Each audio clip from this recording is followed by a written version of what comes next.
Bueno, nuevamente aquí, acabando de dar mensajes. Bueno, les quería también comentar de que el coronavirus puede presentar síntomas no solamente en el árbol respiratorio, como les expliqué, el dolor de garganta, la tos, que usualmente es seca, pero puede convertirse en húmeda, se puede sobreinfectar y pueden haber secreciones. Pero también es un virus que va a ciertos epitelios, como el tracto intestinal, entonces puede dar síntomas digestivos como diarrea transitoria. No es un síntoma muy prominente, pero puede suceder. En las vías urinarias pueden haber síntomas de cistitis, de infección urinaria, y todo esto hay que encadenarlo. Nosotros, los médicos, especialmente los médicos internistas, nos especializamos en entender lo que llamamos la historia natural de las enfermedades. Es un proceso que toma estudio, experiencia, aunque es una enfermedad nueva, ya hay muchas descripciones clínicas y poco a poco la hemos podido lograr entender. Entender la fisiopatología, la biología molecular, la respuesta inflamatoria, el comportamiento viral dentro de las células del cuerpo humano es supremamente importante. Poder entender algunos fármacos que pueden ayudar para saberlos utilizar en el momento adecuado es muy importante. Para eso hay que entender la enfermedad, estudiarla, metérsela uno aquí en la cabeza, luego en el corazón, y a medida que vamos viendo casos vamos adquiriendo más experiencia y poder elegir terapias que puedan ayudar al individuo. Los métodos de diagnóstico se hacen a través de muestras de moco, especialmente de vías respiratorias bajas en lo posible, del esputo, ¿sí? O de frotis con escobillones de la faringe, del moco nasal, por un método que se llama PCR. Hay métodos en la sangre que son medición de inmunoglobulinas IgG e IgM, pero estos métodos son tardíos y solamente a la segunda semana comienzan a salir positivos, a los 7, 8 o 10 días. Entonces, son de poca utilidad, ya que uno quiere hacer el diagnóstico rápidamente en horas. Les cuento que este virus también tiene cierta predilección por el corazón.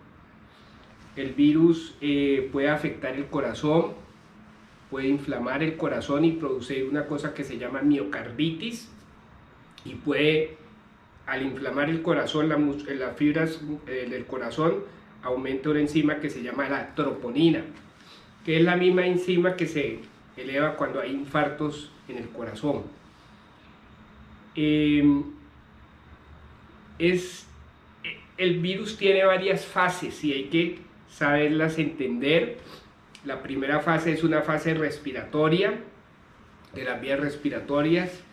La segunda fase, después de una semana, viene la fase, si el virus se complica, inflamatoria, donde hay una respuesta muy fuerte del sistema inmunológico a base de unas sustancias llamadas interleuquinas que se secretan por unas células del cuerpo, unos glóbulos blancos que se llaman macrófagos. Todo esto, pues obviamente es un estudio que no les voy a hablar más de eso, porque eso es ya tema médico, donde uno estudia la biología molecular, la virología, los medicamentos donde pueden actuar, etc. Eso pues es ya más especializado y no es en este momento el mensaje que les quiero dar. También cuando el paciente llega a la clínica, usualmente se le hace una radiografía de tórax.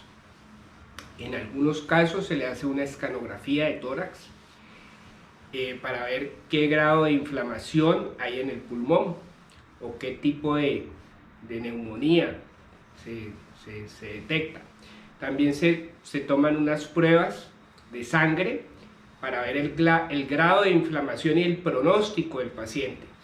Estas pruebas se llaman el dímero D, la troponina, el LDH, un hemograma donde se ven que los glóbulos blancos bajan, la proteína C reactiva, que es una enzima inflamatoria que se secreta en el hígado, pruebas de coagulación, y todo esto es muy importante para uno hacer un análisis global del paciente y saber qué riesgo tiene ese paciente de complicarse. Como les dije, la parte cardiológica es de vital importancia,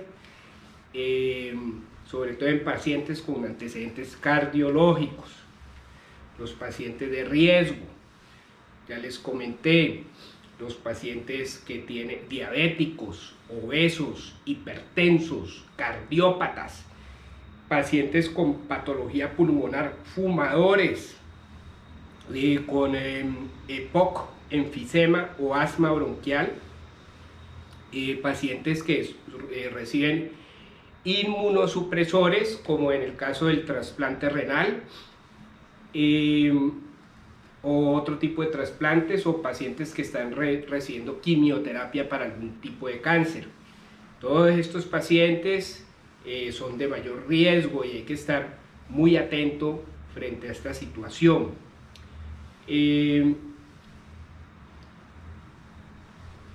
Básicamente este es el mensaje que les quería acabar de dar. Saber que pues siempre buscar una ayuda profesional. Yo creo que, como les decía, el apoyo telefónico, vamos a enfocarnos en la telemedicina para poder apoyar a la comunidad.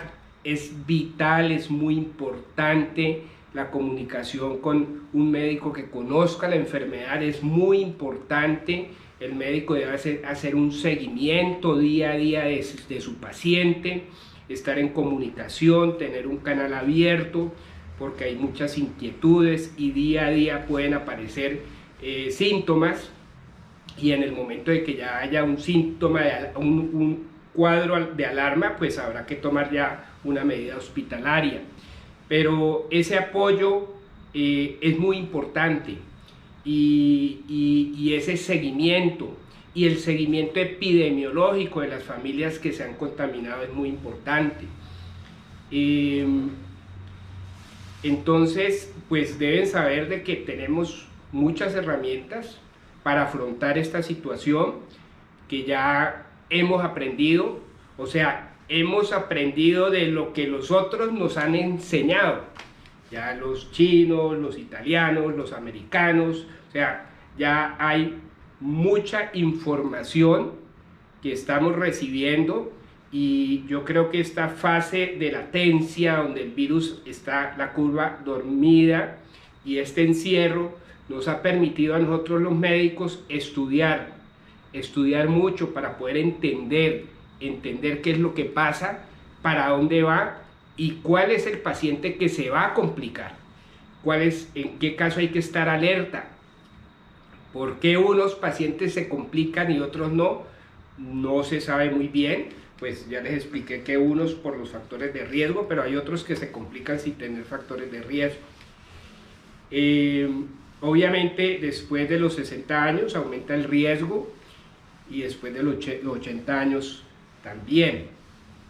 Se dice que la mortandad por encima de los 60 años es la mayor mortandad que existe, o sea, es más o menos el 80% de los pacientes que mueren son mayores de 60 años. Pero todos tenemos susceptibilidad a tener una complicación.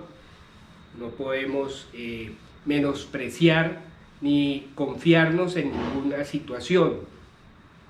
Y vuelvo y les repito, el seguimiento del médico, que tenga conocimiento, el utilizar los medicamentos adecuados de forma oportuna, es muy importante. Y tomar decisiones de manejo hospitalario, donde pues ya el caso más extremo es el respirador, es la unidad de cuidado intensivo. Algunos me preguntarán, bueno, el respirador, ¿qué es lo que hace? El respirador básicamente mejora la oxigenación, y hay una cosa muy importante, que en este problema, en este tipo de síndrome de dificultad respiratoria severo, se produce un colapso de los alvéolos. Los alvéolos son como unos baloncitos microscópicos que están al final de los bronquios, y por la situación inflamatoria suceden dos cosas: el alvéolo se tiende a cerrar y se llena de líquido, porque los vasos sanguíneos, hay una hinchazón, un edema intersticial, es decir, al lado del alvéolo y dentro del alvéolo, y se llena de líquido y no se oxigena. Entonces, ¿qué hay que hacer? Hay que meter a presión oxígeno para que el alvéolo no se colapse, se mantenga inflado, y la presión que va haciendo acá, porque es una presión continua que se hace en la expiración, siempre hay una presión para que él se mantenga dilatado. Bueno, les seguiré informando y estamos pendientes. Buen día.